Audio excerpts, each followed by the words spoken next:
Oke, kita mulai ya.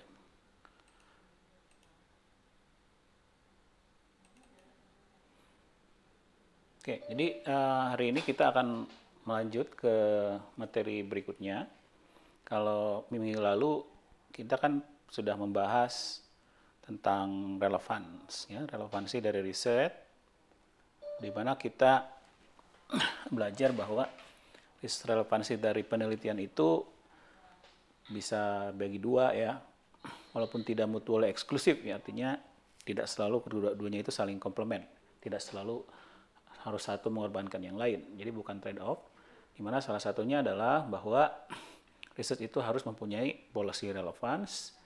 Dalam konteks berarti dia bisa memberikan solusi kepada problem-problem yang urgent di masyarakat ya. Lalu di sisi lain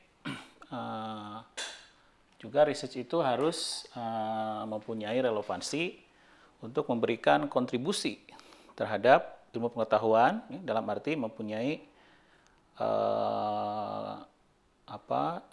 mempunyai sesuatu yang bisa di-offer untuk ditawarkan agar bisa mengisi gap yang ada di dalam literatur yang belum terjawab sebelumnya. Nah, minggu lalu kita membahas lebih banyak tentang hal yang pertama. Nah, kita sekarang akan membahas lebih banyak tentang hal yang kedua. Tetapi juga kita akan lebih praktis. Nanti saya juga share beberapa video yang pernah saya buat untuk topik ini, ya, sebagai bahan komplement dari kuliah kita kali ini, gitu ya. Nah, oke, jadi supaya research kita mempunyai relevansi terhadap agar bisa memberikan kontribusi terhadap ilmu pengetahuan, ya, maka tentunya kita harus tahu pasti apa yang ada di ilmu pengetahuan saat ini. Jadi pengetahuan apa, knowledge apa yang ada di dalam literatur, ya. Karena kalau enggak, ya kita mana tahu research kita akan menutup sebuah gap atau memberikan kontribusi terhadap the current stock of knowledge, ya, tanpa kita tahu what is the baseline, what is the existing knowledge tersebut, ya. Nah, untuk itu maka kita memerlukan tinjauan pustaka. Ya. Nah, tinjauan pustaka ini mempunyai banyak tujuan, ya. Jadi literatur review itu mempunyai banyak tujuan. Tentunya salah satunya adalah memastikan ya bahwa pertanyaan penelitian, nah ini yang kita bahas nanti apa itu pertanyaan penelitian, mungkin saya akan bahas lebih detail tadi. Tapi yang jelas tujuan pustaka ini tentu salah satunya agar kita tahu the stock of knowledge sekarang, existing knowledge-nya, baseline knowledge-nya apa. Gitu ya. Supaya apa ya? Supaya kita yakin bahwa memastikan bahwa research kita kalau kita lakukan untuk menjawab pertanyaan penelitian ini itu tidak sia-sia. Jadi relevan. Jadi tidak memakan waktu tenaga dana tanpa ada kontribusinya gitu, padahal udah dilakukan orang lain gitu ya. Atau dengan kata lain memastikan bahwa pertanyaan penelitian kita belum ada yang menjawabnya, atau kalau sudah ada jawabannya itu belum dianggap memuaskan. Ya. Oleh siapa? Ya oleh para expert, oleh para ilmuwan di bidangnya yang terangkum dalam literatur review yang kamu baca, termasuk kesimpulan kita, gitu ya. Nah, untuk ini istilahnya kalau dalam bahasa Inggris itu supaya jangan reinvent the wheel, don't reinventing the wheel. Ya, apa itu reinventing the wheel?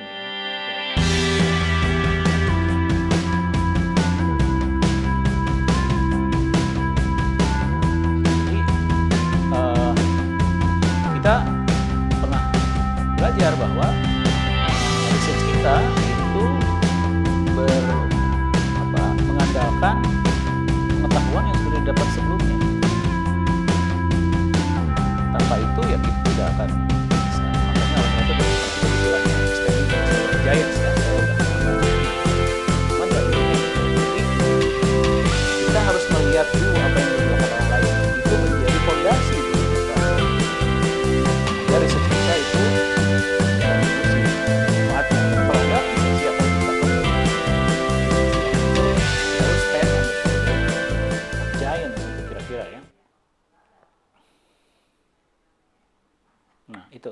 Nah, terus selain itu, gitu ya, selain bahwa agar jawaban kita itu berguna, ya, maka selain itu research kita juga bertujuan untuk merefine atau menghaluskan pertanyaan penelitian. Karena pertanyaan penelitian itu harus halus, harus sangat fokus, harus sudah clear gitu ya. Supaya enak ketika kita ngerjain penelitiannya gitu, jelas arahnya gitu ya, penelitiannya. Jadi saya aja waktu S3 itu mungkin 50% waktu itu, hampir 50% waktu digunakan ketika penelitian S3 itu hanya untuk mencari pertanyaan penelitian yang baik gitu loh.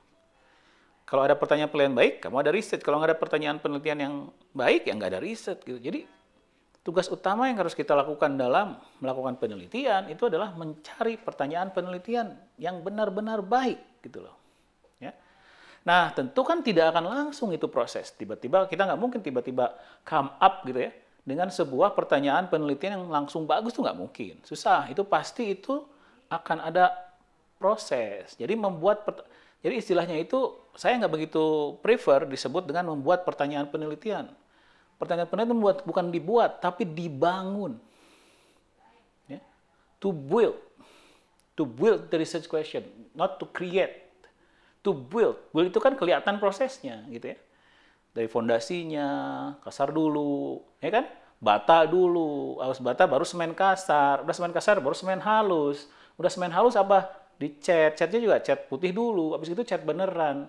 Kayu-kayunya langsung di pernis gitu ya. Jadi membangun bangunan, pertanyaan penelitian itu sebuah bangunan yang harus dibangun. Bukan kayak Lego, tiba-tiba ada cucut gitu. Walaupun Lego harus mikir, tapi kayak membangun rumah buat pertanyaan penelitian itu. Nah, pertanyaan penelitian yang terbangun seperti itu akan terbantu oleh literatur review. Karena ketika kita melakukan literatur review, kita juga melihat kan, oh saya ada pertanyaan penelitian di benak saya. Kemudian saya lihat literatur. Oh ternyata udah ada yang begini, ada yang begini, ada yang belum begini. Ketika kita jadi belajar, oh pertanyaan penelitian saya ternyata harusnya kayak gini karena orang udah ada kesini arahnya, gitu ya. Nah arahnya yang lain belum, oh ini berarti saya ini, ya kan? Kelihatan kan? Nah jadi literatur review itu membantu merefine pertanyaan penelitian karena sifatnya membuat pertanyaan penelitian itu sifatnya sirkular ya. Jadi kalau boleh saya ilustrasikan di sini. Jadi pertama kita come up dengan ide dulu kan. Ini ada ide nih, kayak lampu gitu misalnya. Gitu. Ide gitu ya. Ini ide itu mencetuskan topik, minimal topik dulu gitu ya. Topiknya kita dapat topiknya kira-kira ini gitu ya. Itu tuh dapat topik gitu loh. Lalu dapat topik itu lama nggak? Dapatlah ya kira-kira arki versinya, ada versinya ini. Versi versi beta, ini baru versi beta ya. Nah, ini arki versi beta. Ini beta version dulu. Dia awalnya beta version. Ya, visit itu awalnya beta version. Ya, nanti kalau udah ada beta version dari RQ ini, RQ research question gitu ya. Kalau ada beta version dari RQ ini, maka kita lihat-lihat. Ya, kita lihat-lihat, kita dapat ide, masuk di sini, ide ini dibawa ke ini proses itu saya lupa, mungkin begini ya. Proses literatur review istilahnya di sini.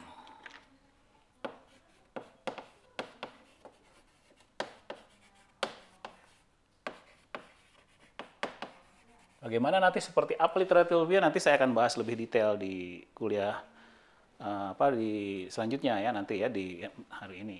Nah, setelah literatur review kemudian ini apa yang terjadi? Jadi setelah literatur review ini kemudian kita ditanya.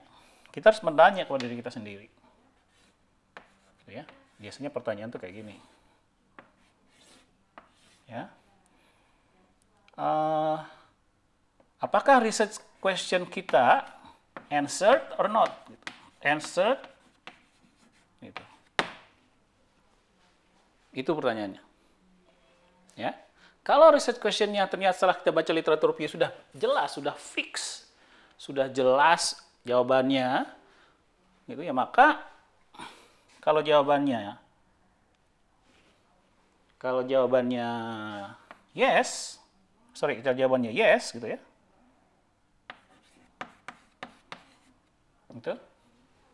Nah, di sini aja yes-nya enak ya.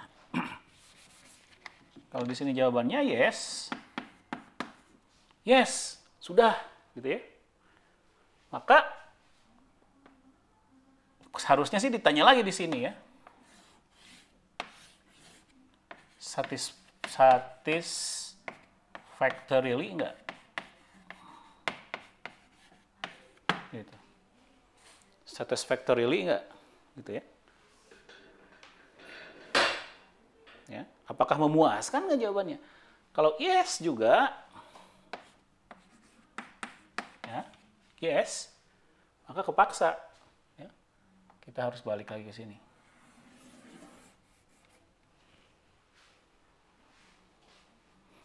Nyari ide lagi gitu. Yang baru. Jadi buang penelitiannya, jangan dipaksa. Karena kamu nanti hanya akan reinventing the wheel. Kalau dari sini sudah no, nah boleh kamu lanjut langsung do the research ya. Prosesnya lanjutkan.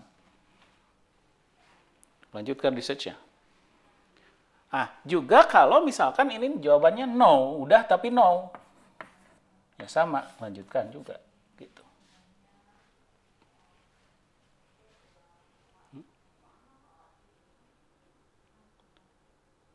Gitu. Jadi ada dua jalur kita untuk melanjutkan research dari proses ini. Ya. Yang pertama adalah kalau misalkan research culture-nya sudah belum terjawab sama sekali, which is less likely, gitu ya. Maka Anda continue research. Atau misalkan sudah terjawab, tapi not that satisfactory. Belum memuaskan. Masih ada jawab, masih ada memuaskan. Dan kita yakin bahwa apa yang akan kita lakukan akan membuat literatur itu menjadi lebih baik dan lebih ajak gitu ya. Nah itu research itu membantu, jadi membantu buat pertanyaan penelitian ya. Terus tujuan literatur review yang lain itu adalah untuk membantu membangun hipotesis. Kan research question itu pertanyaan kan? Pertanyaan itu kan ada jawabannya, ada hipotesisnya. Hipotesis itu adalah ide, penjelasan yang mungkin berdasarkan teori yang not really proven. Secara hipotesis ada teorinya atau logika gitu ya. Atau fakta-fakta yang berserakan gitu ya, yang belum gitu ajak gitu ya. Itu bisa jadi hipotesis ya. Untuk dibuktikan ya, kebenarannya oleh penelitian kita gitu. Nah, nanti juga Anda harus juga mungkin bisa membedakan terminologi-terminologi yang biasa kita dengar di tahap-tahap ini ya. Di antaranya misalkan bahwa ada hipotesis, ada teori, ada assumptions, ada law ya. Nah, hipotesis itu ya biasanya teori itu akan jadi hipotesis gitu ya. Asumsi itu biasanya sesuatu yang membangun teori gitu ya. Hukum itu biasanya lebih kuat dari teori karena sudah jelas benar lah, jarang salah gitu ya. Hukum gravitasi, hukum permintaan gitu ya. Nah itu. Nah jadi intinya literatur review itu kita perlukan karena salah satu tujuan kita melakukan research itu adalah semangatnya itu adalah to push the knowledge frontier. Jadi kita itu harus ada di frontier dalam ilmu pengetahuan. Ya, supaya kita itu, karena tidak mungkin kita nggak ada di frontier, kalau nggak frontier ada di kerjaan orang lain. Ya. Nah, supaya kita tahu frontiernya, maka kita harus, supaya kita bisa push the frontier, kan ada program saya ilustrasikan di sini. Ya, kalau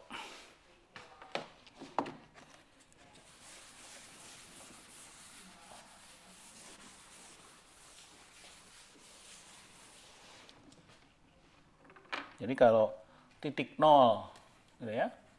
Ini titik nolnya, titik nol itu adalah kita tidak tahu apa-apa gitu ya.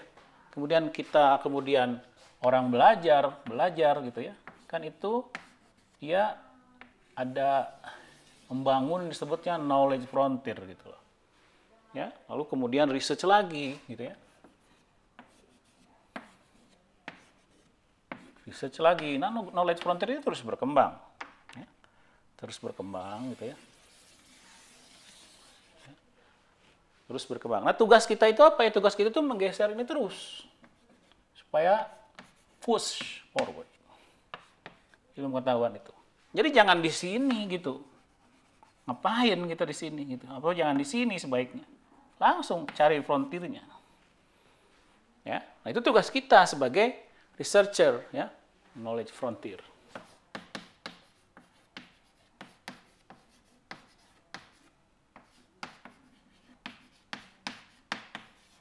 Knowledge frontier itu. Nah, untuk supaya kita yakin bahwa kita bagian dari kelompok yang mempush ada di sini, misalkan kita harus tahu frontiernya.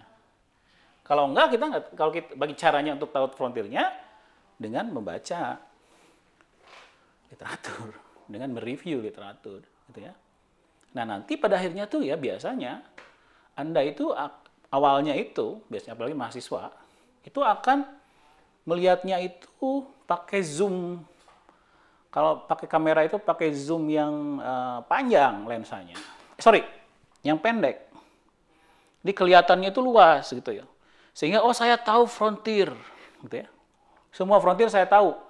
Maka pertanyaan-pertanyaan penelitian yang muncul di Anda itu biasanya luas sekali, umum gitu. Yang menjawabnya juga susah gitu loh.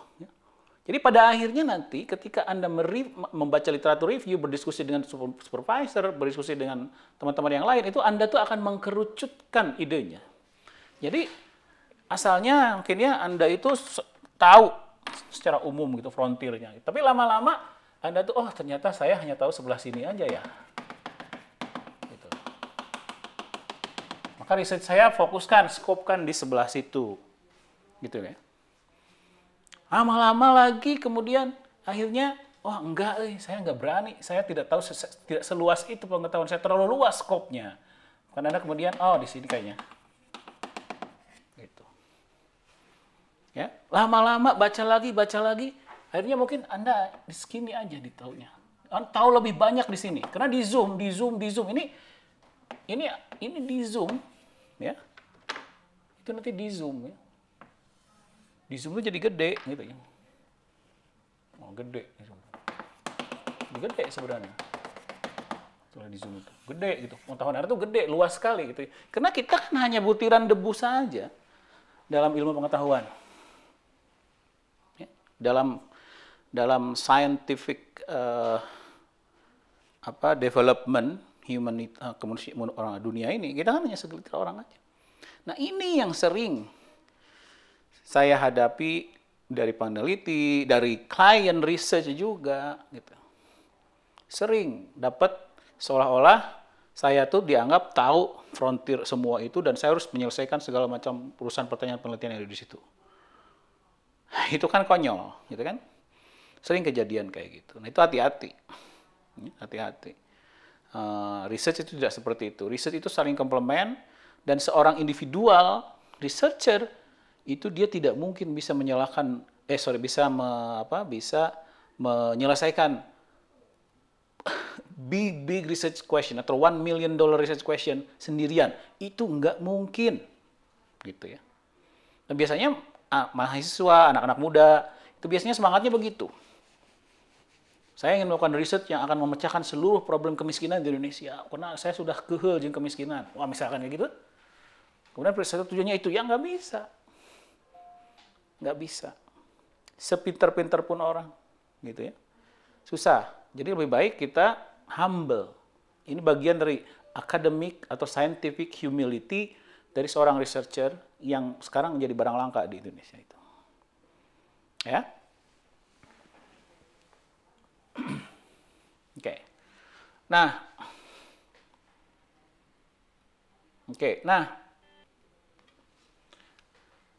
Sekarang research question yang baik itu apa ukurannya ya?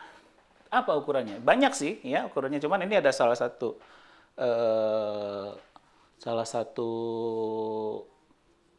yang bukan menyimpulkan ya, mengkategorikannya itu dalam istilah yang enak didengar, itu istilahnya itu Viner. Viner itu singkatan dari itu kepanjangan dari F, F-I-N-E-R, finer. Yang pertama F. F itu apa? Research question itu yang baik itu berarti dia pertama harus visible. Visible. Jadi dia harus sesuatu yang mungkin dikerjakan. Sesuatu yang mungkin dijawab. Jangan buat research question. Does God exist? Gitu kan. Or are we going to live in hell or heaven? Gitu kan. Kayak gitu. Itu kan non-visible research questions. Extremely. Ya. Nggak bisa dijawab itu mah. Oke? Jadi jangan seperti itu penelitian. Itu harus visible. Ya. Misalkan harus dilihat, kalau saya menjawab itu memerlukan empirical data, dia harus mulai memikirkan ke metodologi juga. Itu harus mulai dipikirkan juga. Kalau saya mempunyai research question, kemudian saya cek, ini datanya ada nggak ya? Oh ada kayaknya. Kalau ada itu accessible nggak? Belum tentu loh semua data accessible. Ya, datanya ada, belum tentu accessible. Is the data available and accessible? Misalnya, kalau kira-kira datanya ada, berarti visible gitu. Oke. Kalau misalkan kita mau primary data, datanya nggak ada, karena saya nggak pakai secondary data, saya pakai primary data, data yang saya kumpulkan sendiri. Kemudian pertanyaannya, apakah ketika proses pengumpulan datanya, subjek yang akan kita ukurnya ada apa enggak? Gitu. Saya mau melakukan penelitian tentang extreme poverty, ada nggak orang yang miskin ekstrim di sekitar kita yang mau kita datangi, data tanya-tanya? Ya, itu juga harus ditanya ya.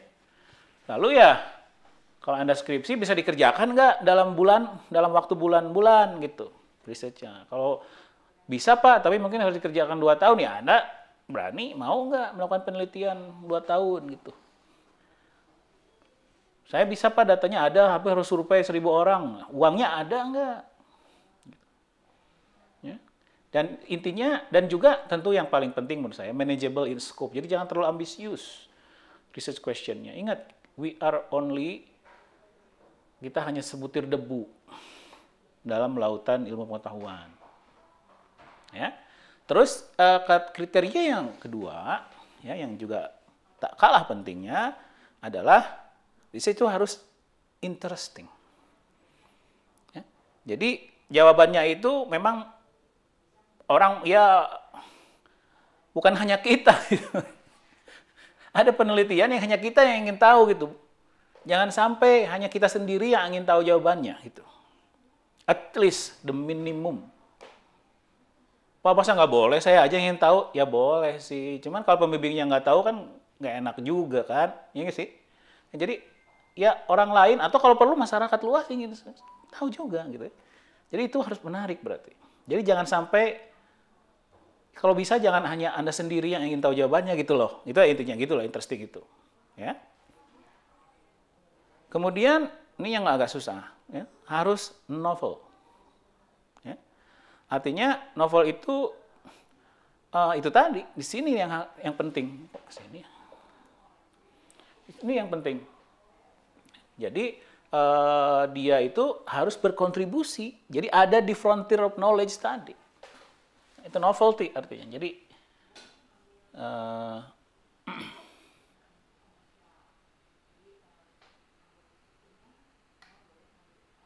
dia ada di frontier of knowledge tadi.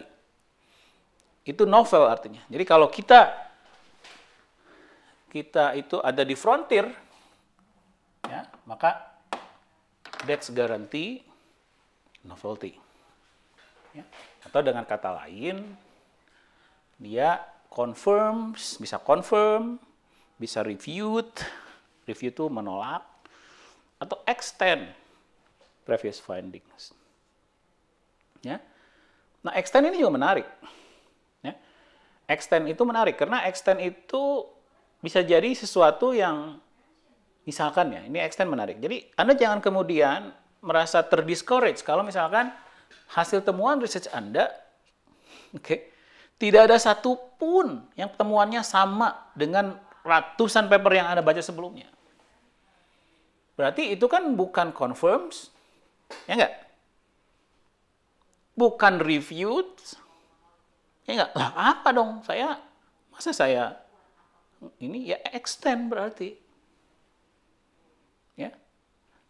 Misalkan hasil kesimpulan literatur Anda itu bilang bahwa berdasarkan ratusan literatur yang saya temukan, gitu ya, kita bisa mengelompokkan temuan-temuan paper-paper ini menjadi 3 kelompok. Ada yang setuju, ada yang menyatakan A, ada yang menyatakan B, ada yang menyatakan C, gitu kan? Berkelompok itu. Saling berdebat mereka gitu. Kita nggak tahu mana yang benar. Nah, research finding saya ketika ditemukan, dibahas, loh kok nggak masuk ke A, nggak masuk ke B, nggak masuk ke C ya? Ada jangan stres, nyantai aja. Gitu ya. Mungkin itu D, gitu. Ya, kebayang ya? Mungkin itu D. And that will be great. Ya kalau pada akhirnya kemudian dikonfirm oleh orang bahwa salah, ya itu bagian dari proses dari ilmu pengetahuan. Itu indahnya ilmu. Indahnya ilmu itu seperti itu. Ya, Anda mungkin jadi pemenang hadiah Nobel kan kalau gitu. Apa masa iya adanya juga kemungkinan saya salah. Ya nggak apa-apa. Peneliti itu sangat boleh salah. Salah itu bagian dari proses penelitian. Nggak mungkin nggak peneliti yang nggak salah. Saya juga banyak salahnya. Semua orang pasti banyak salahnya dalam penelitian itu. Ya, bedanya peneliti itu nggak boleh bohong itu. Beda dengan politisi, kebalik. Kalau politisi boleh bohong, tapi nggak boleh salah. Ya. Kemudian yang ketiga, walaupun ya jarang kedengaran, research question itu juga harus ethical. Jadi nggak boleh nggak etis gitu. Apa sih pertanyaan tidak etis? Ya apa ya contohnya ya banyak ya. Misalkan yang Anda membuat penelitian tentang misalkan dampak dari genetik ras tertentu gitu ya terhadap pendidikan, boleh-boleh aja, tapi ada etika yang dilanggar nggak di situ? Ya, ada etika yang dilanggar nggak? So, misalkan pertanyaan penelitian itu mensyaratkan metode penelitian yang juga nggak etis, misalkan melakukan randomized control trial gitu ya. Ada orang, saya etis nggak sih kalau misalkan saya ingin melakukan penelitian dampak dari bansos terhadap terhadap kesehatan misalkan.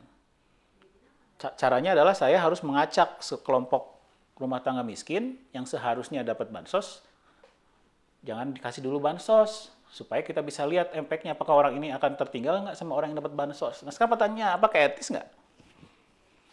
Orang miskin ini kan perlu bansos, terus atas nama penelitian Anda dia nggak dikasih bansos sama Anda. Nah ini etis nggak? Nah itu pertanyaan berat itu. Kalau penelitian ilmu alam banyak lagi ya, menggunakan manusia sebagai objek gitu kan, atau menggunakan monyet sebagai objek, karena sekarang udah dianggap nggak etis lagi, misalkan kalau terlalu kejam gitu kan. Nah itu kan hal seperti itu juga harus. Pertanyaan penelitiannya, tapi itu lebih ke metode sih ya. Dari konteks pertanyaan penelitian juga sangat mungkin tidak etis. Ya, sangat mungkin tidak etis. Nah ini open to subjective interpretations. Ini etis apa enggak etis itu kan sangat culturally dependent, ya, sangat belief dependent, gitu ya, sangat norm dependent. Jadi ya terbuka. Anda bisa berpikir sendiri. Ya, nah yang terakhir, yaitu tadi sebenarnya bisa juga sudah saya bahas sebelumnya, itu R relevant. Ya. Relevant to scientific knowledge, jadi berkontribusi terhadap literatur. Relevant to policy, ini juga yang penting ya. Relevant to policy tadi ya, solving urgent problem, dan bukan relevant to future research. Jadi ingat ya. Ingat bahwa kita itu hanya bagian titik kecil. Ya. Hanya bagian dari titik kecil yang ada di sini gitu loh. Jadi kalau misalkan riset saya itu berhasil, alhamdulillah misalkan ya, push si frontiernya agak ke sini gitu ya, gitu. Ya, oke. Situ. Nah maka bisa jadi ini ada efek imbas yang ada di sekitarnya gitu loh. Gitu. Ada impact imbas. Ternyata gitu ya. Jadi membantu frontier yang lain untuk ikut push. Itu loh.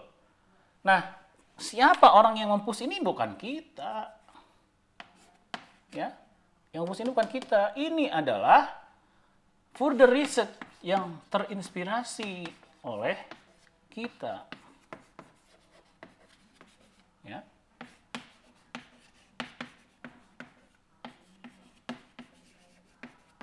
gitu. Itu.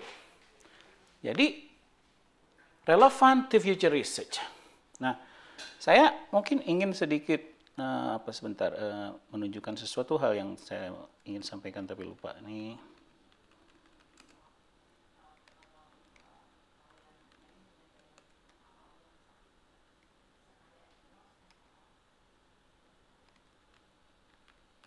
Sebentar ya.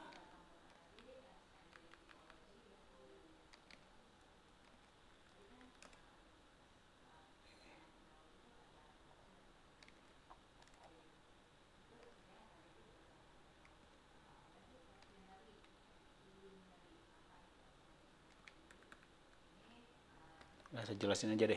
Jadi gini, ada seorang filsuf ya, ingat saya, namanya Polanyi. Ya, kalau nggak salah Michael Polanyi. Dia pernah nulis di jurnalnya namanya Minerva. Ya, Anda bisa Google Polanyi Minerva. Judul artikelnya saya ingat, The Republic of Science. Jadi kalau Anda tertarik ya, silakan di Google Republic of Science Polanyi di jurnal Minerva tahun 1962. Saya ingat. Di artikel itu dia bilang begini, ilmu pengetahuan itu kalau mau dianalogikan, ya, itu seperti kita memecahkan puzzle yang apa istilahnya itu, yang puzzle yang dipecah-pecah gitu, jadi banyak, kemudian kita puzzle satu-satu, apa istilah itu namanya itu ya, puzzle itu yang kita nggak tahu. Nah, jadi melakukan riset itu seperti apa? Seperti itu. Tapi karena puzzle-nya itu kan besar, mungkin karena semeter kali semeter gitu kan, atau 2 meter kali 2 meter seolah-olah gitu ya. Itu maka susah untuk seseorang untuk menyelesaikan tuh puzzle sendiri. Ya. Maka harus kolektif. Artinya apa? Artinya puzzle itu kita acak gitu ya. Kita berikan ke orang-orang yang berbeda, peneliti-peneliti yang berbeda, untuk diselesaikan sendiri-sendiri dulu. Gitu ya.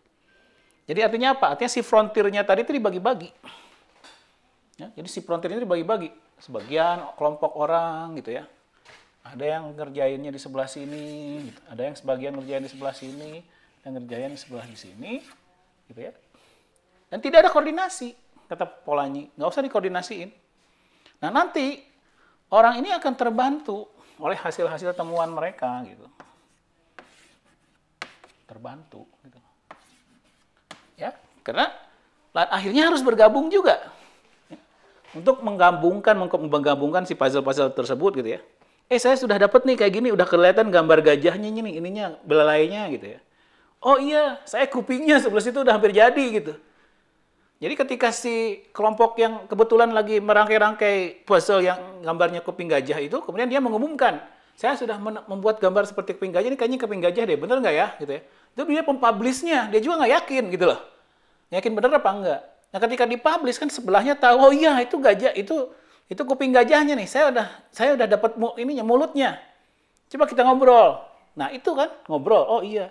Akhirnya apa? Ya akhirnya jadilah puzzle gambar gajah secara umum gitu. Nah, itu intinya bahwa kita itu harus tidak boleh berdiri sendiri dalam melakukan research. Makanya apa yang kita lakukan itu juga berguna untuk future research atau research orang lain di ke depan. Jadi membangun ini knowledge frontier secara kolektif ya. Oke. Nah, oke, sekarang sedikit lagi ke research questions. Jenis-jenis research questions itu juga banyak ya. Tapi mungkin bisa secara umum itu tidak selalu seperti ini. Itu mungkin bisa kita bagi 3 ya. Yang pertama itu sifatnya deskriptif ya, pertanyaannya. Ingat ya, saya sarankan kalau Anda memformulasikan research question itu dalam pertanyaan aja jawabannya, pertanyaannya ya. Yang pertama yang deskriptif, yang kedua relasional, yang ketiga kausal. Itu biasanya seperti itu. Deskriptif itu apa? Deskriptif itu hanya melihat aja, mengobserve, mengamati, kemudian menjelaskannya atau mengukur kalau kita kuantitatif misalkan ya. Misalkan contohnya, misalkan kita ingin tahu what is the level of extreme poverty in Indonesia? Ya kan? Itu kan berarti mengukur seberapa extreme poverty level di Indonesia itu berapa persen misalkan. Itu kan research ya. Itu adalah mengukur the extent of the problem gitu ya. Itu deskriptif. Cuman deskriptif bukan hanya mengukur sesuatu atau satu dua indikator, tapi bisa juga misalkan menjelaskan karakteristik dari persoalan. Ingat ya, tidak semua pertanyaan penelitian harus dampak X terhadap Y. Tidak semua harus seperti itu. Ya, ingat, ya, tidak semua pertanyaan penelitian harus dampak X terhadap Y. Harus tugas kamu mencari X dan mencari Y. Enggak seperti itu. Sekarang itu bahkan susah untuk melihat dampak itu. Ya, misalkan karakteristiknya itu, how is it distributed across regions? Ya, extreme poverty itu seberapa besar sih didistribusinya across provinsi di Indonesia, di mana yang paling banyak, di mana yang paling sedikit, di mana yang proporsinya paling banyak, di mana yang proporsinya paling sedikit, di mana yang jumlahnya paling banyak, di mana yang jumlahnya sedikit, gitu kan. Terus implikasinya apa? Itu kan very good research question, toh? Ya. Atau misalkan, what are the characteristics of extremely poor people in Indonesia? Karakteristik seperti apa mereka? Apakah mereka nggak sekolah? Apakah mereka jajannya sembarangan? Anything that is relevant you can think of. Ya. Lalu yang kedua, yang sifatnya relasional. Relasional itu yang sifatnya ada hubungan. Bentar. Ada hubungan. Ya. Mencari hubungan. Nah, hubungan itu ingat ini dibedakan nih, hubungan yang biasa yang sebutnya relasional dan kausal ini dibedakan. Ini relasional saja. Ya, rasional itu umumnya mencari hubungan, korelasi aja. Geraknya bareng enggak, itu untuk mencari tanda-tanda. Ada keterkaitan, ya, association. Ya. Misalkan, extreme poverty itu umumnya berkorelasi dengan apa sih? Misalkan dengan kondisi lingkungan hidup di sekitarnya, atau daerah sekitarnya itu daerah yang kotor misalkan, seperti itu. What environmental factors are associated with extreme poverty? Itu contoh association ya. Oke, bukan causal, ini beda. Hati-hati. Jadi umumnya metode yang dipakai itu korelasi, regresi juga. Regresi itu sifatnya association.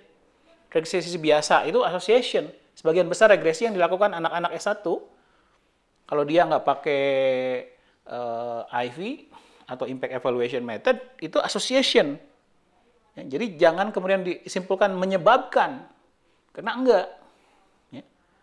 Oke, jadi paling juga berasosiasi dengan, berkorelasi dengan, memprediksi boleh, bukan menyebabkan, tapi memprediksi. Memprediksi boleh dong, ya kan? Gitu. Not causation, ya.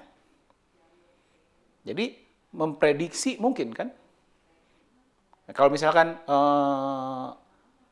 yang paling kuat memprediksi konsumsi adalah income, misalkan. Nah, itu boleh. Ya, kita ngeregres konsumsi terhadap income. Tapi income yang 1% menyebabkan konsumsi, belum tentu. Beda lagi itu ceritanya. Awas ya, hati-hati. Ini belajar di econometrics itu. Ya, jadi, nah yang terakhir, ini yang paling the ideal, layaknya yang menjadi yang paling banyak diinginkan orang gitu, karena nilai jualnya tinggi dalam konteks riset itu adalah kausalitas. Ini apakah ini menyebabkan ini dan berapa banyak? Ya, misalkan kalau dalam konteks kemiskinan adalah apakah memberikan conditional cash transfers, ya, dalam di Indonesia itu namanya PKH, program keluarga harapan, itu memperbaiki kesejahteraan masa depan anak-anak miskin yang dapat itu. Menyebabkan enggak. Oke, nah ini kausal kan? Kausal. Jadi bukan association. Nah ini teknik-tekniknya juga harus agak beda. Harus pakai difference in difference, harus pakai kalau idealnya harus pakai randomized control trial atau instrumental variable. Kenapa? Kenapa nggak bisa sembarangan? Karena kalau boleh saya pakai bahasa econometrics, ketika kita bilang X menyebabkan Y, ketika kita menganalisa datanya, X-nya itu harus purely exogenous, itu aja.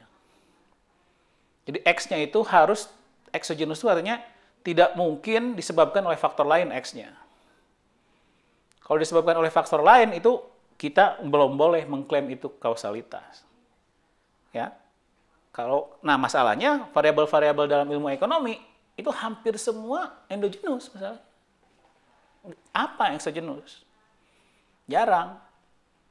Contoh yang exogenous adalah tanggal lahir saya. Nah, itu exogenous tuh. Atau misalkan iklim di daerah tertentu, itu exogenous tuh. Tapi beyond that itu agak susah ya. Gitu, agak susah. Nah, ini makanya ini hati-hati, tapi bukan berarti tidak bisa dicari.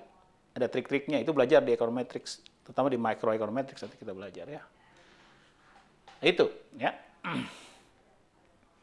Lalu, itu juga nggak boleh berhenti sampai di situ. Kalau kita sudah punya RQ yang sifatnya seperti ini pun, gitu ya, yang sudah baik seperti ini pun, gitu ya, tetap kita juga harus pastikan bahwa riset-riset ini juga bagus dalam arti betul-betul bagus. Misalkan harus ditanya, apakah cukup clear nggak ini ya pertanyaannya, gitu. Karena kadang-kadang kan membingungkan. Ya. As clear as possible, ya, supaya orang yang baca ngerti, gitu ya. Atau yang nulis juga tahu arah risetnya kemana, itu yang lebih penting. Terus, apakah cukup fokus enggak? Ya. Harus spesifik enough loh pertanyaan penelitian itu. Ya, jangan terlalu luas. Biasanya semakin muda semakin umum gitu. Semakin tua, semakin pengalaman, semakin spesifik itu biasanya. Ya. Tetapi walaupun fokus juga jangan terlalu sederhana banget juga, jangan terlalu trivial. Jangan yang jelas-jelas jawabannya ya jangan jawabannya itu kayaknya gampang lah jawabannya, nggak usah, ini harus agak kompleks gitu ya. Jadi memang sesuatu yang harus di research gitu. Istilahnya ada sesuatu yang nggak perlu di research itu. Pertanyaan apa namanya? Pertanyaan klise. Ya. Jadi jangan pertanyaan yang klise. Klise itu kalau Anda Google itu adalah sesuatu yang nggak perlu dijawab. Karena nggak mungkin salah. Gitu. Kayak kamu, maneh mah klise. Itu sebenarnya bukan apa-apa. Kadang-kadang kita nggak, maksudnya apa sih? Jadi kalau lihat di Google ya, klise itu tegur diomongkeun gitu lah. Pasti aja jawabannya. Klise itu namanya. Misalkan nih, apakah jawabannya? Apakah pendidikan membuat orang tambah pintar? Misalkan, kayaknya agak-agak klise gitu loh. Nggak lah, kudu di research eta mah gitu. Apakah makan membuat kita kenyang? Misalkan kayak gitu. Walaupun tidak selalu makan membuat kita kenyang. In a very specific context mungkin itu relevan, tapi in a general context kayaknya enggak gitu. Jadi jangan kita terjebak dalam menjawab pertanyaan-pertanyaan klise. Itu maksudnya. Si RQ itu harus agak kompleks, gitu maksudnya. Ya, jangan terlalu sederhana. Terus satu lagi, ini juga sama. Apakah menarik? Itu tadi udah dimasukin. Apakah researchable? Ya jelas, itu juga kita tuh jawab tadi. Apakah measurable? Gitu ya. Bisa diukur gitu. Kemudian kembali, apakah too broad, too narrow? Kembali itu yang sering ditanyain orang. Is it too broad or too narrow? Too broad or too narrow? Too broad or too narrow? Gitu. Ya. Nah, saya sebelum ngelanjutin, saya ingin sedikit juga memberikan tips juga ya untuk Anda nih yang melakukan disertasi atau tesis atau skripsi. Saya lebih concern, di satu sisi gitu ya. Di satu sisi, itu kita jangan terlalu general, tapi di satu sisi juga jangan terlalu spesifik. Nah ini maksudnya, harus balance nih. Saya kasih contoh yang terlalu spesifik yang sering dialami oleh mahasiswa. Adalah ketika motivasi dari risetnya itu adalah ingin lebih banyak policy relevannya. Itu terlalu banyak policy relevannya, motivasinya. Jadi dia ingin menyelesaikan problem di dunianya. Terlalu berat proporsi policy relevannya, sehingga pertanyaan penelitiannya itu sangat spesifik. Misalkan kayak gini, apakah bansos gitu ya, cash transfer, BLT aja lah misalnya, apakah bantuan langsung tunai kepada orang miskin membuat orang miskin malas di Cimahi misalkan. Kata Cimahinya itu membuat research question menjadi terlalu spesifik. Ini yang harusnya dihindari. Oke? Kenapa? Karena kalau Anda kemudian mencari jawabannya di literatur untuk bertanya, maka kemungkinan besar Anda akan menemukan satu pun orang yang pernah menulis tentang itu. Jadi kalau Anda riset di literatur, apakah BLT di Cimahi mempengaruhi, membuat orang menjadi malas. Kata keyword Cimahinya itu yang matikan. Gitu. Jadi nggak ada di literatur, sehingga kesimpulannya Anda bisa salah. Anda bisa bilang, oh berarti ada novelty. Karena semua nggak ada satupun yang pernah melakukannya, maka saya extend di literatur. Gitu loh. Saya bakal dapat Nobel kali, gitu kan? Nah itu makna yang salah. Ya. Jadi kalau gitu harus bagaimana Pak? Ya harus dimulai dari yang agak digeneralkan dulu, Cimahinya dibuang dulu. Kenapa Pak Cimahinya dibuang? Karena problemnya itu mungkin, kan ini problem manusia. Ya kan? Ini kan human problem. Ini social issues. Menyangkut orang. Ya. Asumsi kita orang di mana aja sama. Emang Cimahi spesial apa gitu loh. Cimahi itu sangat mungkin sama misalkan dengan orang di San Francisco atau di Chiang Mai sana di Thailand. Misalkan atau di Vietnam sana sama aja karakternya orang kok. Kalau dikasih bansos kayak gimana gitu. Ya. Jadi artinya apa? Ini sama kayak penelitian juga sama. Kalau air kalau dipanaskan sampai 100 derajat dia bakal mendidih. Jadi kalau Anda kemudian membuat pertanyaan penelitian, apakah kalau di Garut Selatan saya mendidihkan air? Jadi pertanyaan penelitiannya adalah dampak dari mendidihkan air 100 derajat, memanaskan air 100 derajat. Apakah mendidih atau tidak di Garut? Kemudian dapat jurnal kan nggak juga.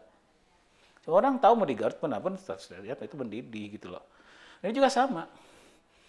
Jadi untuk pertama di awalnya versi betanya, ya pertanyaan penelitian Anda itu harus apakah BLT membuat orang jadi malas, titik, jangan ada Cimahinya. Gitu. Lalu Anda masuk ke literatur review, cari paper-paper yang mencoba menjawab pertanyaan penelitian. Jadi literatur review itu yang tujuannya apa? Ingat, ini saya lupa untuk menuliskannya secara eksplisit. Literatur review itu adalah mencari paper-paper, mencari penelitian dahulu yang menjawab pertanyaan penelitian yang sama dengan kamu atau yang mirip dengan kamu. Itu, tolong catat. Ya. Jadi ketika kemudian pertanyaan penelitiannya pakai Cimahi, ya nggak ada. Nah, tapi kalau Cimahinya dibuang, pasti banyak tuh nggak berebet. Ya, ketika nggak berebet, itu langsung kita lihat. Oh, ternyata ada yang iya, ada yang enggak, ada yang iya, ada yang enggak, gitu. Nah, terus gimana? Riset saya gimana? Ya terserah, silakan. Kalau misalkan research Anda itu bisa memberikan kontribusi, lakukan. Kalau enggak ya jangan. Terus Cimahinya gimana? Cimahinya itu Anda masukin kalau memang betul akan berkontribusi terhadap literatur. Misalkan dari 100-an, 200-an literatur yang Anda baca, itu masyarakat yang menjadi sampel study itu nggak ada yang mirip kayak orang Cimahi, misalkan. Tapi yang relevan mirip-miripnya ya, bukan karena hal-hal yang nggak relevan. Bukan semua dia suka motor balap, bukan, enggak. Cimahi itu suka balap-balapan. Oh, Cimahi itu tentara, enggak kayak gitu. Ya. Cimahi itu komplek tentara, enggak kayak gitu. Misalkan, ada sosial kapital yang unik di Cimahi, misalkan. Yang membuat, misalkan, kalau ada orang dikasih duit, itu tetangganya itu pasti ngawasin nih uang dia tuh jadi malas apa enggak. Misalkan saya nggak tahu kenapa, karena kekerabatan entah apalah gitu. Jadi itu karena sehingga dampak dari BLT belum tentu misalkan membuat orang jadi malas kalau ada yang ngawasin. Karena di Cimahi itu dari turun temurunnya secara antropologik gitu ya, udah dibuktikan itu ada tuh kewajiban tetangga untuk mengawasi dia jadi malas apa enggak. Nah, kalau ini betul Nobel Prize winning ideas. Cimahinya, masukin Cimahinya. Tapi kalau nggak ada hal seperti itu, it's out of context. Gitu. Nah, ini yang sering kejadian. Jadi banyak orang datang ke saya dengan research question, bla bla bla bla bla bla Jawa Barat gitu ya. Bla bla bla bla bla Kabupaten Bandung gitu. Bla bla bla bla bla Maluku karena dia orang Maluku gitu loh. Ya susah mau dipublish juga. Susah yang mau menerima jurnal yang mau publishnya gitu. Ya. Jadi itu tolong diingat. Oke? Nah, oke, kalau kita sudah masuk ke topik atau research question versi beta, tadi versi beta ya, maka mulailah kita melakukan penelusuran literatur. Gitu. Ya. Nah, dalam melakukan penelitian literatur, itu salah satu yang langkah pertama yang harus kita lakukan adalah membangun your search terms. Karena kita kan melakukan search. Ya. Kalau penelitian saya tentang misalkan faktor-faktor, what factor affect business continuity after a natural disaster, misalkan nih topiknya ya. Ini contoh yang ada di slide. Itu maka kita harus tahu, berarti kan yang harus saya cari terminologinya, keywordnya di dalam ketika penulisan literatur, itu faktor apa bisnis, continuity, natural disaster, gitu kan. Nah, sekarang problemnya adalah bisnis itu bisa saja ada sinonimnya, ya kan? Jadi, Pak, saya sudah mencari paper-paper yang ada kata bisnisnya ini. Private sector gimana? Belum. Nah, kan itu sama aja. Natural disaster, ada natural calamities, ada macam-macam. Ya. Jadi, extend the synonym by abbreviation, by synonym, extend them by abbreviation, by spelling, and related term. Ya. Jadi, yang harus Anda lakukan, itu adalah prepare a tables dulu. Jadi, yang langsung masuk ke search gitu. Enggak, mendingan kamu berpikir dulu sehari 2 hari. Jadi misalkan bikin di Excel atau di Word, terserah. Ya. Bisa di Excel, itu bikin apa keywords-nya gitu ya.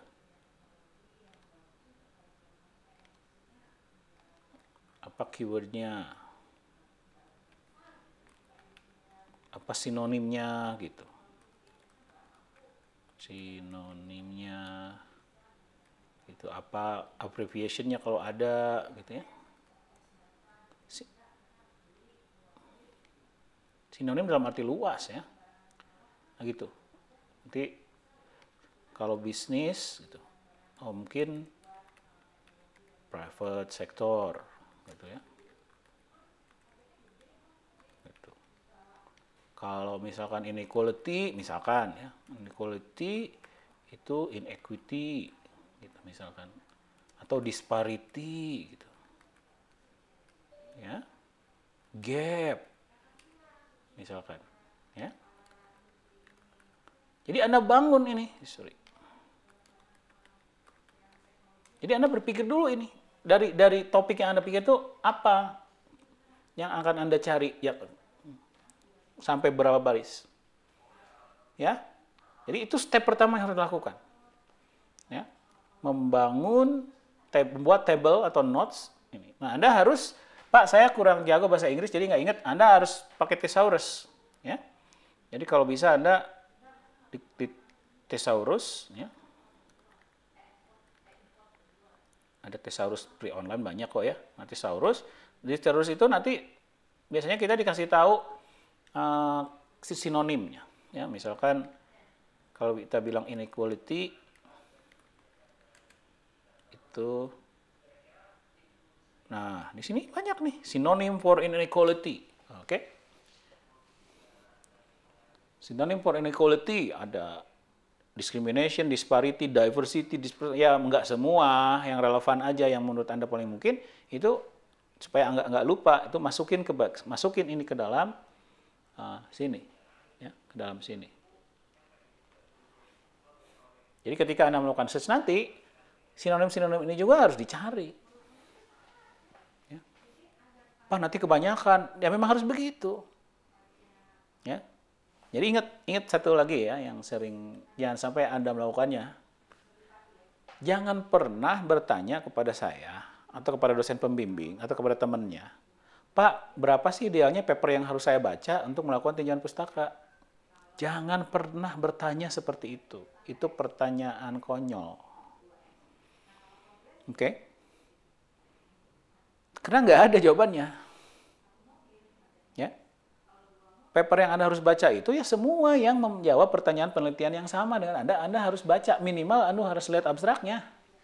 Supaya Anda tahu gitu loh. Benar nggak? Kalau enggak ya salah tinjauan pustakanya. Nggak lulus, 0 aja saya kasih.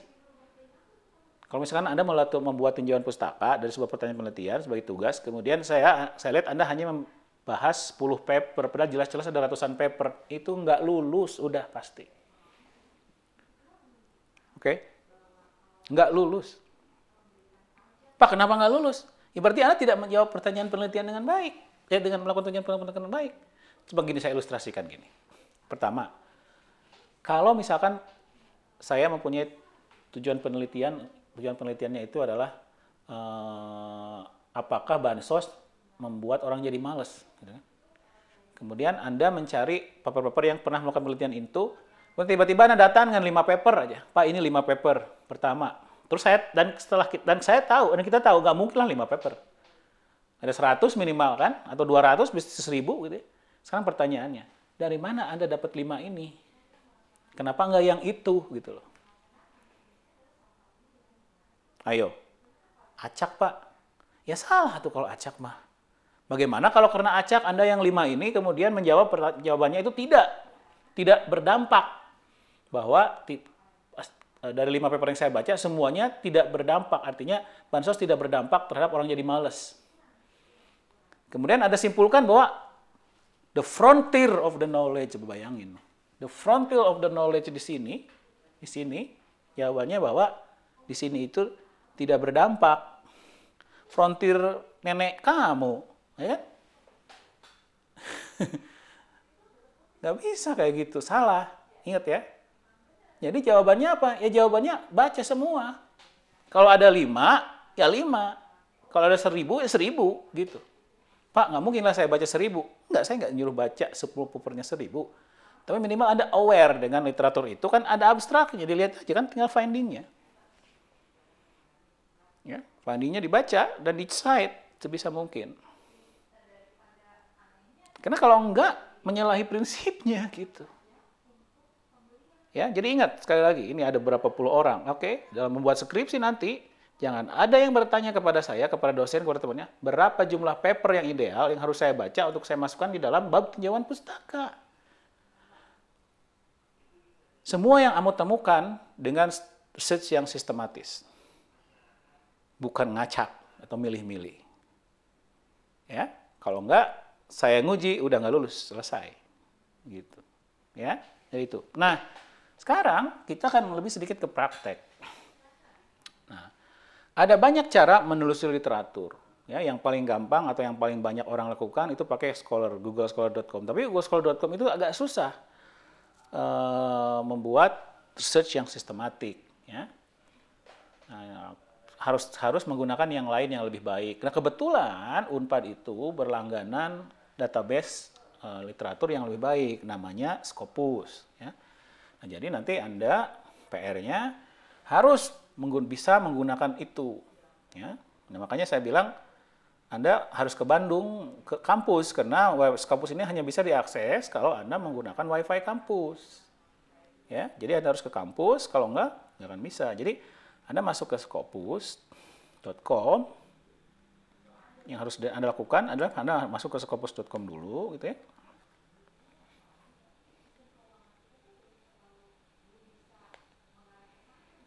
Ya, masuk ke Scopus dulu, nanti kayak gini bentuknya. Masuk ke Scopus, lalu Anda harus register. Ya, jadi saya kan udah register ya, misalkan register di sini, misalkan di sini, nanti Anda register supaya bisa nge-save hasil-hasil search-nya. Anda harus register nama Anda, email Anda, yang Unpad, register ke situ, masuk ke situ, gitu ya. Scopus itu apa sih? Scopus itu database, online database. Database Anda kalau belajar komputer, Anda tahu apa yang disebut dengan database. Ya. Database itu ini dia database, nih contoh database. Ini database nih. Nah, ini database. Jadi database itu biasanya ada barisnya, ada kolomnya. Nah, kalau biasanya ini istilah namanya itu variabel atau field itu kolomnya, gitu ya. Ini barisnya. Ya. Misalkan saya punya database mahasiswa Medlit. Di sini ada NPM, nama, umur, misalkan ya, nilai tugas, nilai ujian, itu kan database. Ya. Nanti di sini dapat angka-angka, ya. Misalkan sampai ke berapa gitu ya. Nah, ini database namanya. Sama. Kayak gini. Nah, ini istilahnya tuh fields atau variabel. Dalam database atau DBase, Microsoft DBase, ini namanya fields. Si ABCD ini namanya fields. Gitu ya. Jadi Scopus itu adalah database. Database dari apa? Database dari artikel atau publikasi. Gitu ya. Nah, dan dia ini 81 juta curated documents. Ini ada 81 juta dokumen di dalam Scopus itu. Ya. Ada 17 juta researcher, ya, authors, penulis. Ada 80.000 institusi, 4 salah satunya. Ada 7.000 publisher yang masuk di dalam database ini, bayangin. Jadi cukup kaya Scopus itu. Ya. Dan ini mahal bayarnya. Jadi karena kalian udah bayar SPP Unpad, Anda manfaatkan, ya, supaya membuat literatur review yang benar. Oke. Nah, ini gitu. Nah, bagaimana caranya melakukan literatur review dengan Scopus? Nanti saya akan jelasin, tapi sebelumnya saya akan kasih basicnya dulu dari video Scopus yang ada di sini.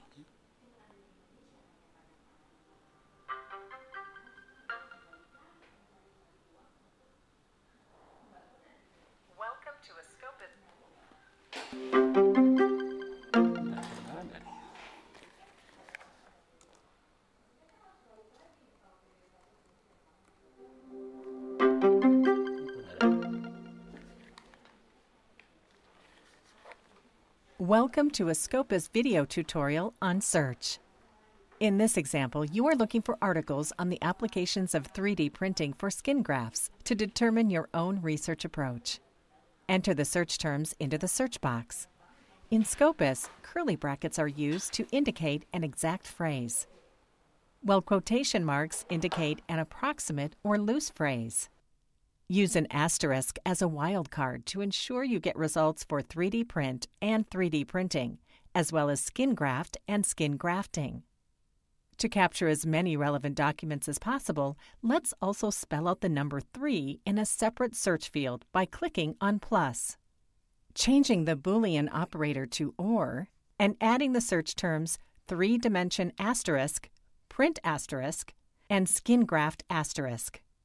For more information on setting up a search query in Scopus, you can select Search Tips on the right side of the screen.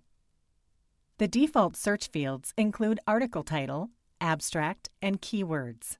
Select the down arrow to find a menu of other fields within which to search. For an initial search, you can keep the defaults and select the Search button below.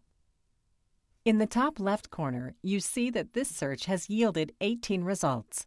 These are displayed down the center of the screen. By default, the results are sorted by date. You can use the drop-down menu on the upper right to sort in a different order. You can refine your results using the menu on the left. For each of the facets, you can select the corresponding arrow to see what is included. Then expand the options by selecting View More. Select the number or the arrow next to a subject area, such as medicine, to see a preview of your results. You can also exclude results using this menu. For example, if you are not interested in agricultural and biological sciences or physics and astronomy, select those subject areas, and then select the Exclude button at the top left. And if you are only interested in recent research, select the most recent years and select the Limit To button at the top left. At the top of the page, the new search string incorporates all the changes made to your search. If there is anything you want to undo, click Edit and remove any of the steps before running your search again.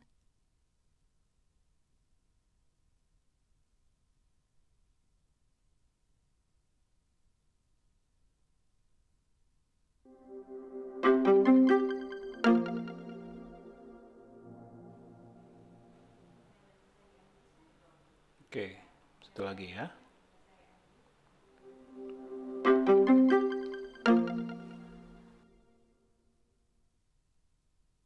Welcome to a Scopus video tutorial on advanced searching. Advanced search allows you to create a more complex search using field codes, proximity operators, or Boolean operators. In this example, you are interested in finding articles on pancreatitis in veterinary science.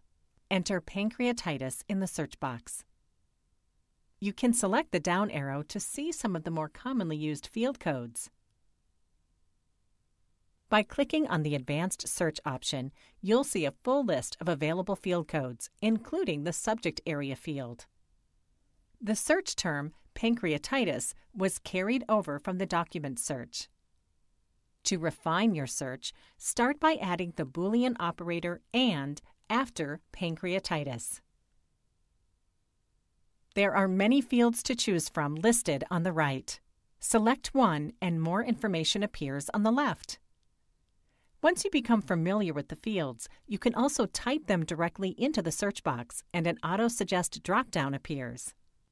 You want to limit the search to veterinary sciences, not by country, so scroll down to find the subject areas. To find veterinary sciences, expand subject areas, then expand health sciences. You'll see veterinary listed here. If you click on the veterinary label, you'll see additional details about the field code on the left of the screen, including the subcategories of the subject area. Add veterinary to the search string by using the plus sign to its right.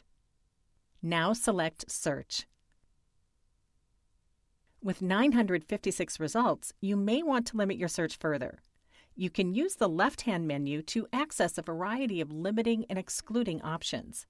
In this case, you decide to limit your search to more recent publications from journals.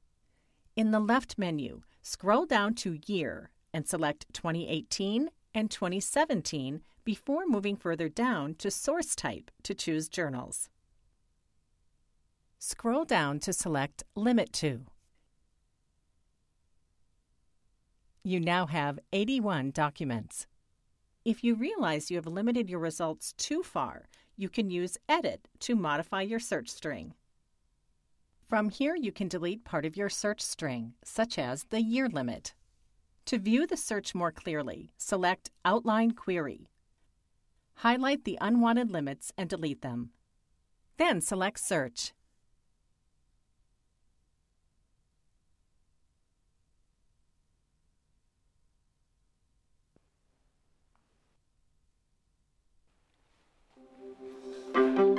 Oke. Ya.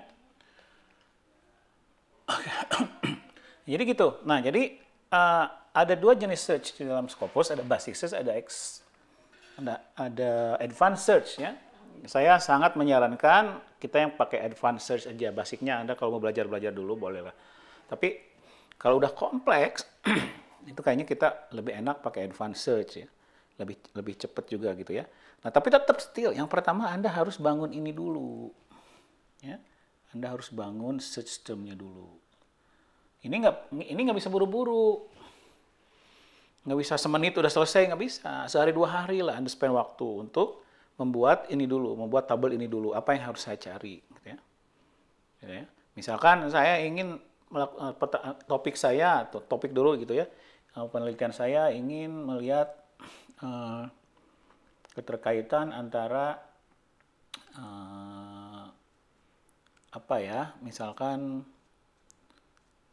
kalau makro itu misalkan, kalau mikro misalkan antara stunting dengan upah gitu ya, misalkan. Apakah stunting ketika kecil itu membuat ketika besar dia jadi jelek gitu, misalkan seperti itu. Kan tentu kita keywordnya stunting gitu ya.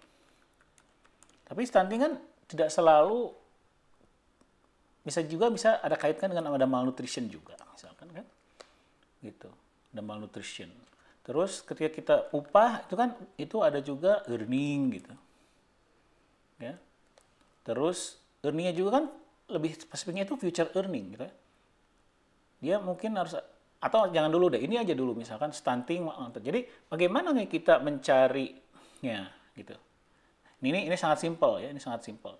keterkaitan antara stunting ketika balita dengan earning gitu ya di masa depannya. Nah ini kalau kita masuk ke sini, maka kita langsung advance search di sini. Ya. Nah sebelum ke sana, saya ingin jelasin dulu. Ini saya harus di sini kayaknya.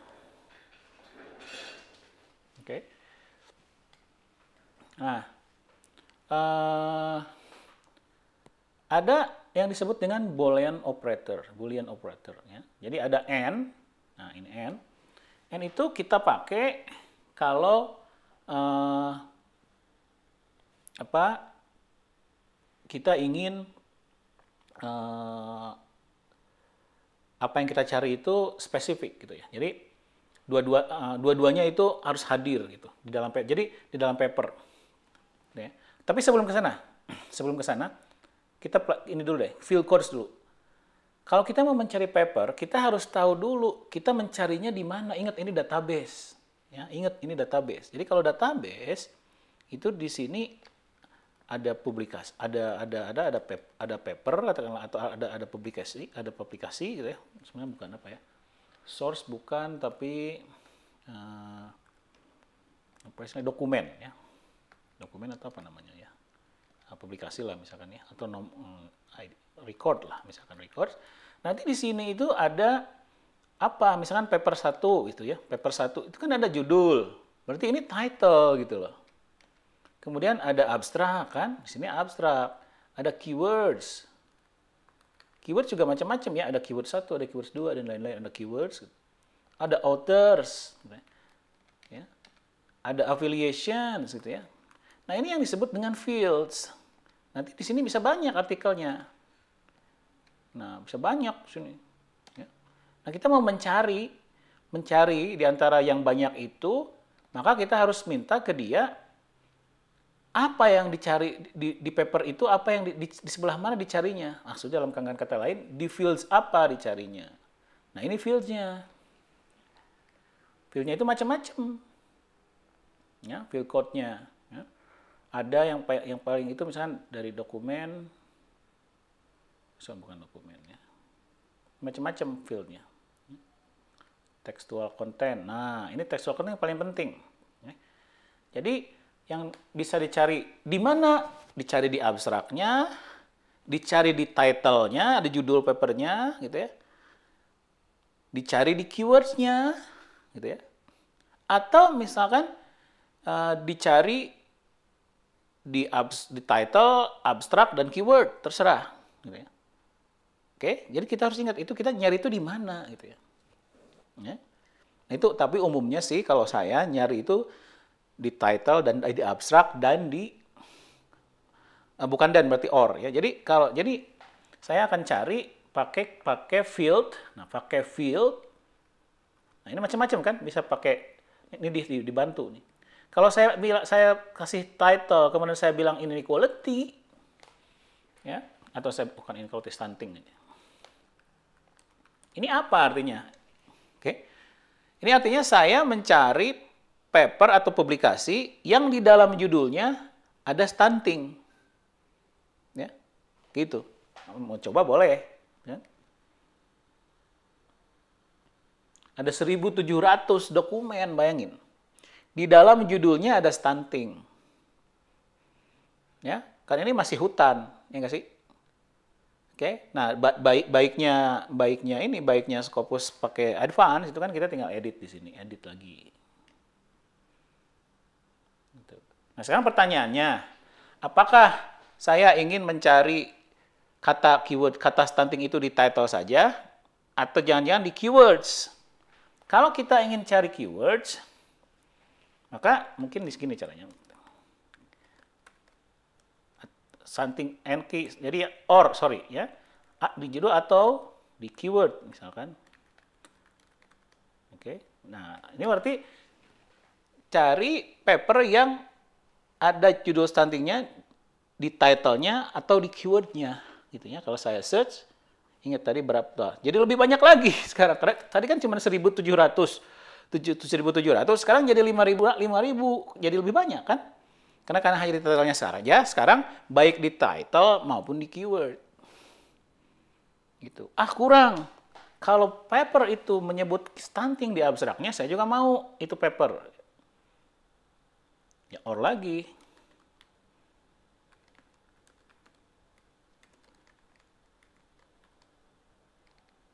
Ini pasti lebih banyak lagi. Ya kan? 10.000 dokumen.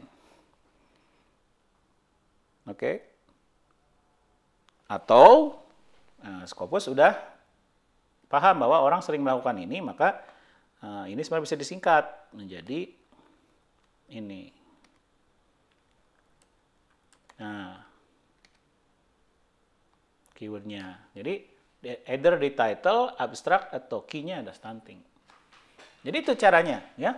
Jadi kita harus tahu nyari itu di mana, gitu.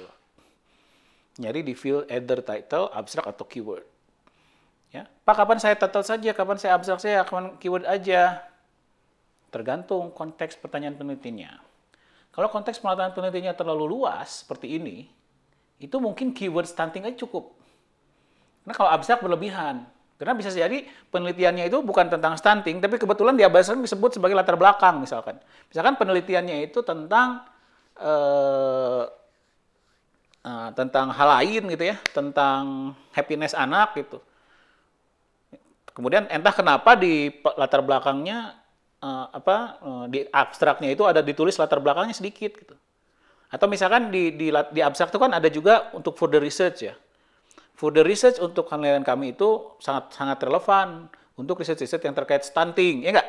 Misalkan gitu di abstraknya ada di kalimat terakhir abstraknya dibilang penelitian saya itu relevan untuk mereka yang sedang melakukan penelitian tentang stunting.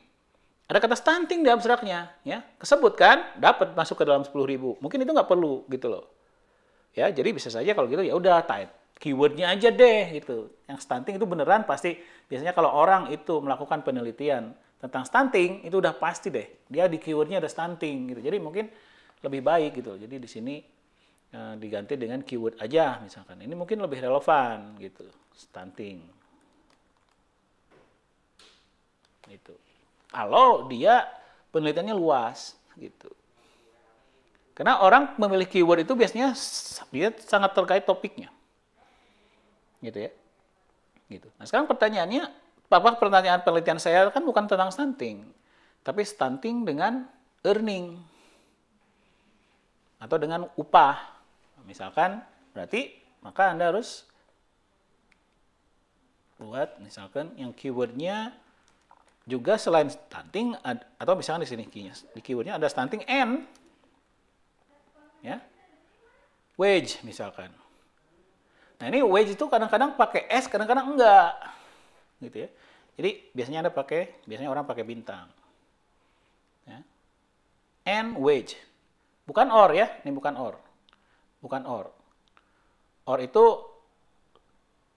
nanti banyak, nanti paper yang keywordnya stunting atau wage, itu bukan itu yang kita mau. Kita mau paper yang menyebutkan keywordnya itu stunting dan wage dalam satu waktu bersamaan gitu loh. Artinya berarti sedang menjadikan topik itu dalam satu paper.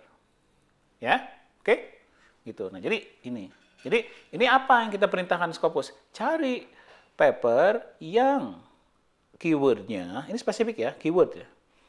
Yang keywordnya itu ada stunting, yang mencantumkan stunting dan wage di dalam keyword papernya. Gitu ya. Coba misalnya kita search. Hanya ada 4. Ya, misalkan. Maternal employment and child health in Nepal. The association of minimum wage change on child nutrition status. Economic growth and child malnutrition in Egypt. Growth recovery and development. Nah ini. Nah sekarang pertanyaannya, bener nggak ya hanya cuma 4? Kita harus kritis loh. Masa sih? Ya. Itu tadi bisa 2 penyebabnya. Ya, macam-macam penyebabnya. Yang jelas, mungkin kita lupa bahwa wage itu juga bisa earning, bisa dan lain-lainnya. Kalau kita masuk ke sini, masuk ke Thesaurus, kalau kita ketik wage, itu kan pasti muncul banyak sekali ininya, sinonimnya yang bisa dipakai orang. Kan belum tentu wage masalahnya. Tuh, wage. Kok enggak, sini enggak pakai. Wages kali. Nih, bisa compensation, bisa earning, bisa salary, bisa income. Oke? Jadi kalau kita masukin, ini berarti ya kita harus ganti ininya.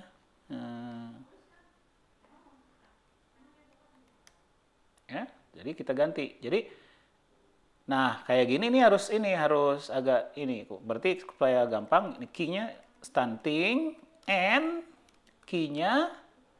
Nah ini baru nih, wage, star, or. Nah, ini pakai or nih. Apa? Earning. Saya pakai bintang, kenapa? Karena kadang-kadang orang pakai S, earning, daripada saya tulis or earning, or earnings, saya pakai earning star. Ya. Or compensation, pakai star, or apalagi tadi. Misalkan ya, sorry. Salary, ya.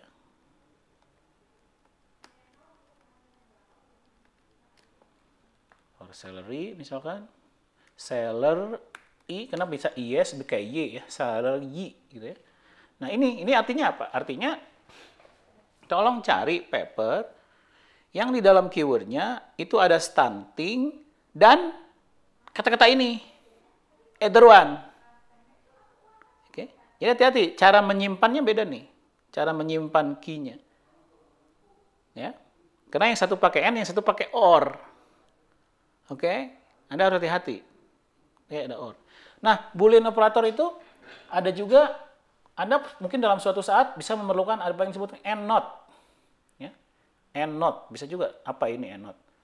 Kalau bukan ini, misalkan Anda sudah, saya ingin membuat key stunting dan apapun kecuali itu, gitu loh. Kecuali itu, ya. Nah, itu Boolean operatornya AND not. Ya. Yang lebih canggih, advance lagi ada pre ini dan W. Itu kalau misalkan saya ingin ada kata tertentu setelah kata ini. Atau ada kata tertentu sebelum kata ini. Mungkin aja Anda memerlukannya, tapi saya belum pernah. Cuma kalau mungkin Anda suatu saat bisa memerlukannya. Itu juga perlu. Nah, jadi kalau misalkan kita lihat ini, kita coba search ya. Nah, ini ada 15 dokumen ternyata. Lumayan, tadi dari 4 menjadi 15 dokumen. Ini artinya apa? Ini artinya paper-paper yang di dalam keywordnya itu mencantumkan stunting dan juga dibahas juga, dan di keywordnya juga ada kata-kata either wage, earning, atau compensation, atau salary. Gitu. Kalau Anda merasa masih belum cukup, bisa jadi karena stuntingnya itu bisa, istilahnya itu mungkin bisa banyak. Kadang-kadang orang bilang stunting itu disamakan dengan malnutrition, gitu ya. Jadi ini juga sama. Or malnutrition, misalkan. Nah, ini mungkin ini jadi lebih banyak lagi. 50. Tuh. Ya. Papernya. Oke, nah kemudian kalau udah dapat search ini, oh ini kayaknya udah oke kayaknya, misalkan ya. Nah, tapi kalau misalkan Anda kalau ini bisa save. Nah, Anda bisa save nih. Anda save-nya di sini. Save search. Nah, ini save ya. Ini ada save search. Stunting misalkan search 1 misalkan. Stunting and wage. Misalkan save. Nah, ini bagusnya apa? Bagusnya ini kalau Anda masuk ke save history, ini ada save-nya. Nah, search one. Oke. Nah, si search ini itu akan kalau kita klik lagi nanti kalau kita temukan, kalau kita balik lagi, masuk lagi besok atau minggu depan, itu kita klik, itu dia akan nyari lagi. Dan hasilnya bisa berbeda dengan kemarin kalau ada paper baru yang sini, oke? Itu bedanya. Jadi kalau nge-save search itu dia dinamik. Jadi besok kita masuk ke save search, kita klik lagi, itu dia nge-search hal yang sama, ya. Dan besoknya bisa beda. Oke? Terus apa kegunaan save search? Itu kan ada ininya. Kalau save search itu ada ininya. Ada ininya, ada search query-nya. Ini namanya search query. Artinya apa? Nanti di literatur review atau dijelasin ke dosen pembimbingnya jelas. Kamu menemukan paper caranya gimana? Ini Pak, saya masukin query-nya ini ke Scopus. Transparan kan? Jadi saya juga, coba copas aja itu ke WhatsApp saya. Kan ini tinggal di WhatsApp aja ininya ke saya. Nih, ininya. Ininya tinggal di WhatsApp ke saya sebagai dosen pembimbing. copy, masukin ke WhatsApp. Lalu saya masuk ke Scopus, saya lakukan sendiri. Oh iya. Oke, nanti saya bisa juga mengusulkan, oh coba kalau keywordnya tambahin ini. Saya coba, saya ke WhatsApp Anda lakukan sendiri. Jadi transparan gitu loh. Jadi nggak ditanya kemudian, kamu dapat dari mana nih 10 paper? Ya acak Pak. Ya itu mah. Bukan research atau ya gitu. Jadi kayak gitu ya. Nah lalu bisa saja Anda mungkin kalau misalkan dalam suatu konteks di mana penelitian yang dilakukan sebelumnya itu nggak banyak, ya, tidak banyak, topiknya itu tidak begitu populer, gitu ya. Itu mungkin bukan keyword aja Anda yang masukin, tapi di abstraknya juga dimasukin. Nanti dilihat lagi. Jadi baik di title, abstrak, key-nya ada itu, gitu ya. Nah, itu. Kalau di keyword itu udah pasti ngebahas tentang itu aja. Kalau keyword, ya. Udah pasti aja ngebahas tentang stunting atau malnutrition, juga membahas tentang wage earning atau compensation, udah pasti. Ya, nggak mungkin enggak. Kalau di abstrak bisa iya bisa tidak. Jadi agak loose gitu. Kecuali karena jurnal yang baik itu orang akan hati-hati memasukkan keywords. Ya. Dan mungkin juga judul tuh kalau di judul apalagi kadang-kadang ada yang tidak ada di judul keywordnya. Itu juga perlu judul. Jadi mungkin coba dulu keyword ya. Lalu coba nanti bikin lagi beberapa round ya. Gitu. Oke. Nah, habis gitu nanti misalkan ini saya search ya. Nanti Anda lihat di sini ternyata ada 50 paper gitu ya. Nah, lalu saran saya gitu ya. Nanti si hasil search ini itu Anda select semua di sini all gitu ya. Kemudian export ke Mendeley. Gitu. Ya, export ke Mendeley. Ya, jadi kalau Anda export ke Mendeley, ya itu diekspor gitu ke Mendeley. Oke. Mendeley-nya nggak saya nggak punya Mendeley di sini di komputer lain. Nanti otomatis akan ada di database Mendeley Anda, gitu ya. Sebagai bibliografi, bukan sesuatu yang pasti dikutip, enggak, belum tentu. Tapi sebagai bibliografi, sebagai list relevant papers yang Anda temukan. Lalu Anda baca abstraknya, gitu. Anda bisa baca di Mendeley atau baca di sini, ya. Di sini kelihatan kalau abstrak mah, ya ada ya, harusnya sih kalau bagus jurnalnya kelihatan. Di sini ada abstraknya. Ini kenapa? Ini karena Anda bisa filter lagi. Karena ada juga filter manual yang menurut Anda nggak relevan. Atau mencari jurnal-jurnal yang baik. Nah, saran saya adalah coba juga ini di order berdasarkan cited by higher citation. Ya, berarti apa? Jurnal itu banyak yang mengutip, artinya dia penting. Tuh. Walaupun relevansinya tidak begitu, tapi penting. Oh ini penting, ini banyak banget nih yang ngutipnya. Nah ini mungkin ini coba lihat, ini benar nggak sih paper penting ini tentang apa yang saya maksud? Anda baca abstraknya. Anda baca abstraknya. Atau dari judul, atau judul juga bisa sangat mau lihat ya. Misalkan inequality in under 5 children, Snell Tremor, what does stunting really mean? Nah, kalau Anda mendapat jurnal seperti ini, Anda beruntung. Ya, critical review of the evidence. Berarti jurnal ini adalah jurnal literatur review. Nah, ini Anda harus wajib baca. Jadi ada jurnal yang isinya literatur review tentang topik itu. Bayangin, berarti Anda sangat mungkin baik sama orang tua itu ya, amalnya baik, Anda dapat kayak gini itu untung banget. Berarti ada orang yang sudah melakukan literatur review sebelum Anda. Coba bayangin tentang itu ya. Anda baca ini untung dong, nggak harus capek-capek. Ya sebagai basis, bukan untuk dicontek, sebagai basis, ya. Karena dia pasti membaca banyak paper, dan Anda hanya membaca paper satu itu, kan? Ya enggak? Gitu. Anda udah tahu the frontier. Jadi gini, hanya dengan membaca satu paper, kita bisa tahu the frontier loh. Ini ditulis tahun 2019. Tentang apa? Tentang what does stunting really mean, ya, walaupun tentang itu, ya. Cuman kan itu juga bagus. Artinya frontiernya Anda tahu tanpa harus membaca ratusan paper. Anda hanya membaca satu paper, then you know gambaran umum frontiernya dari satu paper. Kalau Anda menemukan paper ini, Anda beruntung. Kalau topiknya itu, ya. Nah, lalu coba lihat lagi, misalkan social inequality, weight. Nah, ini height, weight, and earning among. Nah, ini kayaknya ini terkait banget ini. Karena judulnya kita tahu ini kayaknya keterkaitan antara height, weight, earning among coal miner di India. Itu kemungkinan besar tentang itu. Tuh ya.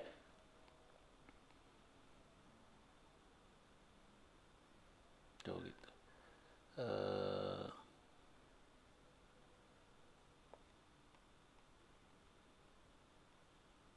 ini. Understanding the heterogeneity in the effect of birth weight on adult cognition and weight. Jadi jelas ini pasti paper yang sangat relevan dengan penelitian-penelitian kita kan, gitu. Ini, kalau Anda baca pasti terkait itu. Jadi dampak dari birth weight, nah itu kan berarti terkait stunting juga ya, terhadap cognition, terhadap wage akhirnya nanti. Measuring catch up growth, banyak ya macam-macam, semua mengaitkan itu. Ya, jadi Anda baca ini, oke? Nah jadi, nah kemudian mungkin ada paper-paper yang tidak relevan. Ya. Nah kalau untuk itu ya Anda bisa buang. Kalau ada yang tidak paper relevan, Anda buang tapi tandain. Nanti di Mendeley-nya Anda tandain ini kayaknya nggak relevan deh. Gitu saya nggak akan baca karena ini tulis itu ada catat. Kan di Mendeley bisa bikin notes kan, notes kayak gitu. Jadi itu. Oke. Nah, catatan saya, mungkin Anda nggak tahu, ini Scopus itu tidak bisa nge-download full paper. Full paper Anda cari sendiri dengan cara-cara lain ya. Ini hanya abstraknya aja. Gitu. Ada yang bisa, ada yang enggak, tapi sebagian kecil yang bisa. Oke, apa lagi ya? Nah, sepertinya itu aja mungkin ya sementara. Jadi itu Anda harus punya account Scopus, dan saya rasa nanti silakan dibahas dengan dosen-dosen masing-masing. Yang jelas salah satu bagian dari ujian, kalau tidak salah, dari menilai mata kuliah ini adalah Anda harus melakukan tugas. Ya. Tugasnya itu ya salah satunya itu akan melibatkan membuat research questions dan melakukan penelusuran literatur seperti yang saya lakukan dengan menggunakan cara yang seperti ini dan dengan memperhatikan apa materi yang kita bahas gitu. Nanti juga Anda diajarin Mendeley, saya nggak tahu kapan, tapi akan diajarin sama Fahmi kalau nggak salah. Nah itu juga akan diajarin, digabungkan dengan ini, dengan Scopus, sehingga Anda melakukan penelusuran literatur dengan baik. Ya, oke kita break untuk masuk ke ruangan masing-masing. Untuk tanya jawab. Saya bikin break. Udah ada yang bikin ya? Belum. Create. Berapa break up per menit? 5?